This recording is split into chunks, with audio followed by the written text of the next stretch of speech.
තවත් මෙවැනි වීඩියෝ නැරඹීමට ඇදුරුතුමා channel එක subscribe කරන්න. දෙහි, දොඩම්, peer, අඹ, රෝස, තෙලුම් ආදී ඕනෑම අත්තකින් පැලයක් ලබා ගන්නා ආකාරය. දැන් මම අද ඔබට පෙන්වන්න යන්නේ දෙහි අත්තකින් දෙහි පැලයක් ලබා ගන්නා ආකාරය. මේ සඳහා වඩාත්ම යෝග්‍ය දැනට පළ දරන, ඒ කියන්නේ දැනටමත් ගෙඩි තියෙන ගහක් තෝරා ගැනීම. මම මේ තෝරාගෙන තින්නේ හොඳින් ගෙඩි තිබෙන දෙහි ගහක හොඳින් මේරු අත්තක්. මෙන්න මේ අත්ත තමයි මම මේ පැලයක් ලබා ගැනීම සඳහා යොදාගෙන තියෙන්නේ. මුලින්ම ඒකේ අඟල් 3 කාලක් පමණ කොටසක් මෙන්න මේ පෙන්වන ආකාරයට කපා ඉවත් කරගන්න ඕනේ. එහෙම කරන්නේ එතකොට අපි මේ කොටස කපා ඉවත් කරාම මේ අත්ත එතනින් කැපූ තැනින් ඉහළ කොටසට ආහාර යන එක නවතිනවා.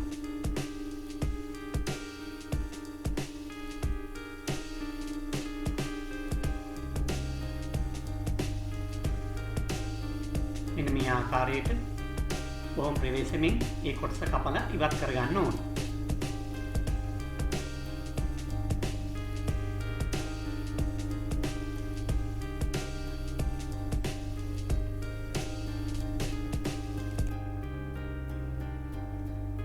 මේ ආකාරයට ඔබගේ ගෙවත්තේ හෝ ඔබගේ මිතුරෙකුගේ ගෙවත්තේ තිබෙන ඔබ ආස කරන ඕනෑම පළතුරක් ඕනෑම මල් වර්ගයක ගසකින් ගසක අත්තකින් පැලයක් ලබා ගන්න පුළුවන්.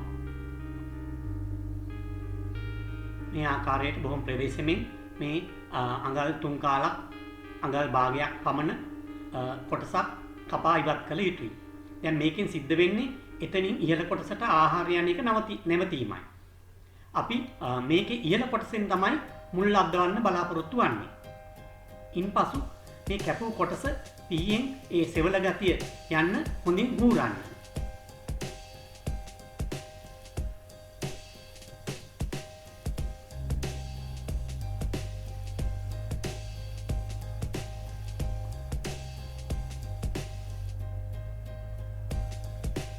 ඉන්පසු මුල් ඇද්දීම වේගවත් කිරීම සඳහා ස්වභාවික ප්‍රධාන හෝමෝනයක් වන කෝමාරිකා තිබේ නම් කෝමාරිකා කෑල්ලක් ගෙන ඒ කැපූ කොටසේ ඉහළ කොටසේ හොඳින් අතුල්ලන්න. එතකොට අත්ත පැලවීම වේගවත් වෙනවා.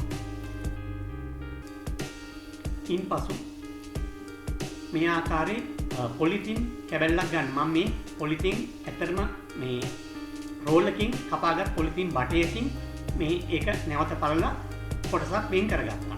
මේ ආකාරයට මේ පොලිතින් වලින් අපි බටයක ආකාරයට සකස් කරගත යුතුයි.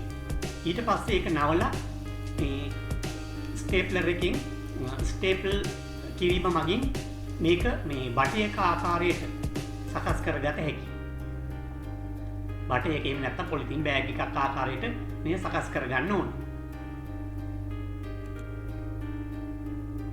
මම ඒක රැඳවීම සඳහා ක්ලිප් දෙකක් ගහගෙන ඊට පස්සේ ස්ටේපල් ක්ලිප්ස් මගින් මේක බෑගයක් නැත්නම් බටයක් ආකාරයකට සකස් කර ගන්නවා.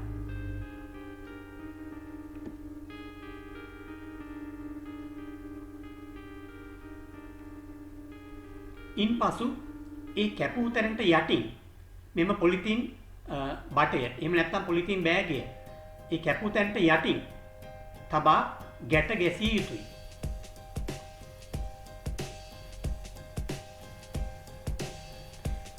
මේක මේ ජලය කාන්දු නොවන ආකාරයට හොඳින් තදින් ගැට ගැසිය යුතුයි.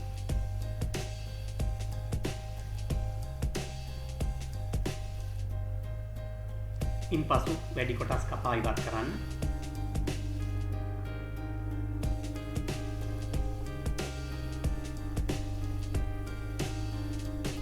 ඉන්පසු මේ කැපූ කොටසට කොහොඹත් කොම්පෝස් පස් ස්වල්පයක් මිශ්‍ර කර පිරවිය යුතුයි. මේ සඳහා කොහොඹත් ලබා ගැනීමේදී ඒවා හොඳින් හෝදලා ඉන්පසු මිරිකලා වේලලා පාවිච්චියට ගන්නකොට මේ වගේ පැලේට යොදනකොට නැවතත් තෙමල ගන්න ඕන. අපි එහෙම කොහොඹත් හෝදලා ගන්නේ ඒවයි තියෙනවා ඇසිඩ් එකක්. ඒ ඇසිඩ් එක යවන්න. දැන් මම මේ කලින් හොදලා වේලලා ඉන්පසු තෙමලා මිරිකලා ගත්තු කොහොබත්. ඒකට මම කොම්පෝස්ට් ස්වල්පයකුත් කලවම් කරලා තියෙනවා.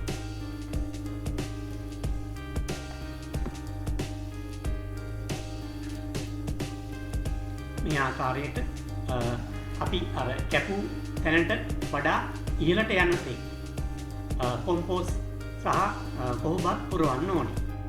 ඊට පසු ඒකේ අපි කැපූ තැනට වඩා අඟල් 3-4ක් ඉහළට යන්න පස් පුරවලා ඒ කොටස ජලය කාන්දු නොවන ආකාරයට ඉහළින් ජලය කාන්දු නොවන ආකාරයට හොඳින් වෙලා ගත යුතුයි.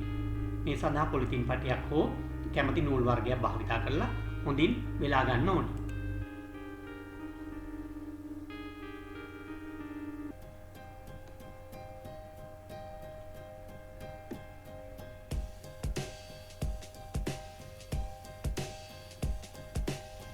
දැන් මෙන්න මේ ආකාරයට පහළින් තහ ඉහළින් ගැට ගැසූ ඒ කොහොබත් සහ කොම්පෝස්ට් යෙදූ ඒ පොලිතින් බෑග් එක හොඳින් තදවනසේ ගහට හොඳින් බදලා අල්ලනසේ හොඳින් තදවනසේ මෙන්න මේ ආකාරයට හොඳින් ගැට ගැසිය යුතුයි.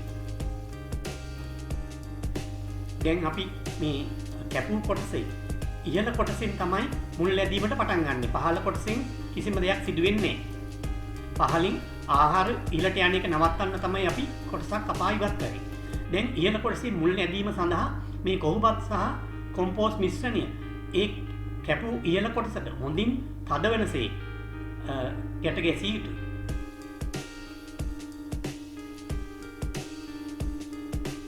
ඉන්පසු අපි ඉහළ කොටසට වතුර නොයනසේ දැන් මේ පෙනෙන ආකාරයට තවත් හොඳින් පොලිතින් පටියකින් විලී යුතුයි. ඉන්පසු කළු පාට පොලිතින් බෑග් එකකින් හෝ පොලිතින් කොලයකින් මෙය හොඳින් හිරු එළිය නොවැටෙනසේ ආවරණය කළ යුතුයි.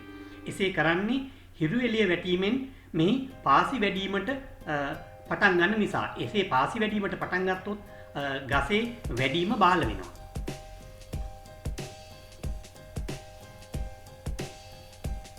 ඉන්පසු අපි පැලයක් ලබා ගැනීම සඳහා තෝරාගත් අත්තේ වැඩිපුර අතු සහ කොළ කපා ස්වල්පයක් ඉතිරි වෙනසේ ඉතිරි ටික කපා ඉවත් කළ යුතුයි. එසේ කරන්නේ එසේ නැත්නම් මේ ගහ වැඩීමට පටන් ගන්නවා මිසක් මුල් ලැබීමට ප්‍රමුඛතාවයක් දෙන්නේ නැහැ. දැන් අපි අතු කීපයක් පමණක් ඉතිරි කරලා ඉතිරි ටික කැපුවාම ඉතිරි වෙන්නේ පත්‍ර ටිකයි. එතකොට මේ පත්‍ර දැන් ගසක් මිය යාමට කැමති නෑ. ඒතර මේ පත්‍ර නිසා මේ ගහ ආහාර ලබාගෙන පෝෂණය වෙනවා, මැරෙන්නේ. ඒ එක්කම මෙයාට දිගු කාලයක් ජීවත් වෙන්න ඉක්මනින් මෙයා මුල් ලැබීමට පටන් ගන්නවා. එහෙම නැතුව පත්‍ර ගොඩක් තිබ්බොත් ඒ පත්‍ර පෝෂණය වෙනවා මිස පත්‍ර මගෙන් ගහ පෝෂණය වෙනවා මිස මුල් ලැබීම බාල වෙනවා. ඒ නිසා අපි වැඩිපුර අතු කපා ඉවත් කළ යුතුයි.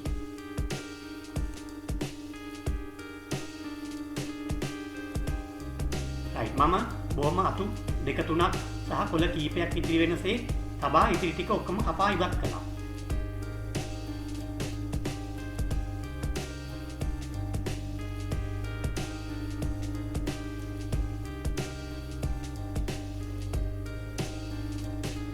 දැන් මේක මාස 2ක් පමණ තැබිය යුතුයි. මම මේ තෝරාගත්තේ දෙහි නිසා දෙහි පැලවීමට මාස 2ක් පමණ ගත වෙනවා. ඒ නිසා සාමාන්‍යයෙන් දොඩම් අඹ ඒ වගේ වුණා සාමාන්‍යයෙන් මාස 2ක පමණ කාලයක් තියන්න. ඒ අතර නිතර ඔබ පරීක්ෂා කරලා බලන්න මේ කොහොබත් මේ යෙදු කොටස වේලිලාද කියලා. මේ කළු පාට පොලිතින් කවර ඉවත් කරලා ඔබට බලන්න පුළුවන්. වේලිලා නම් සිරින්ජ රේඛා ආධාරයෙන් ඒකට වතුර පොඩ්ඩක් ඉන්ජෙක්ට් කරන්න ඇතුළට විදින්න. රයිට්. මම මේ මාස 2කට පස්සේ මේ මම සූදානම් කරගත් අත්ත දැන් යටින් කපලා ඉවත් කර ගන්නවා. දැන් මම මේ කොටස යටින් කපලා ඉවත් කරගත්තා.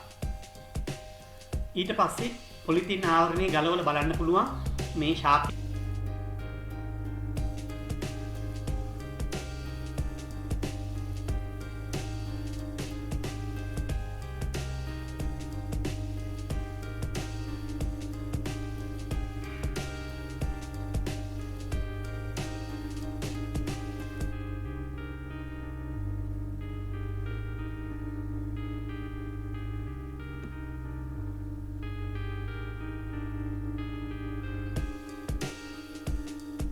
අපි එම කොටසේ පොහුබත් සහ ඒ කොම්පෝස් ටික ඉවත් කරනවා. එතකොට අපිට බලා ගන්න පුළුවන් මේක මුල් ඇදලාද නැද්ද කියන එක.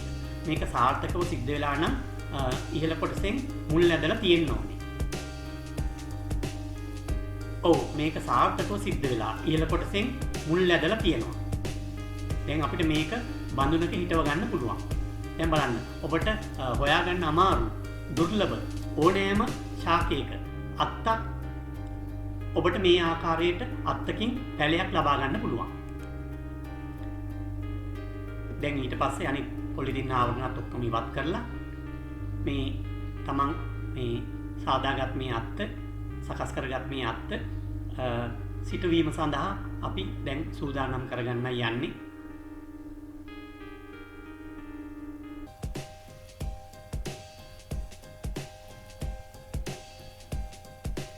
දැන් මේ ආකාරයට අපි ඒ සකස් කරගත් අත්ත සිටුවීම සඳහා සූදානම් වන්නේ. ඒකේ මුල්ලැද්ද ස්ථානයට වඩා අඟල් 2ක් විතර යටින් මේක කපා ගැනීම සුදුසුයි. ගොඩාක් දිගට තියන්නේ නැතුව අඟල් 2.5ක් තියලා ඉතිරි ටික අපි මෙන්න මේ ආකාරයට කපලා ඉවත් කරගන්න.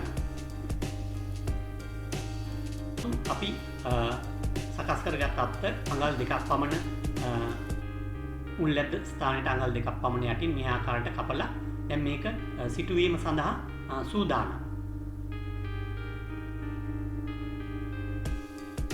ඉන්පසු කොම්පෝස් මතු පිටපස් සහ කොහොබත් අඩංගු මිශ්‍රණයක් යොදා සකස් කරගත් බඳුනක එහෙම නැත්නම් ඔබට බිම හෝ මේ පැලිය සිටුවා ගන්න පුළුවන්.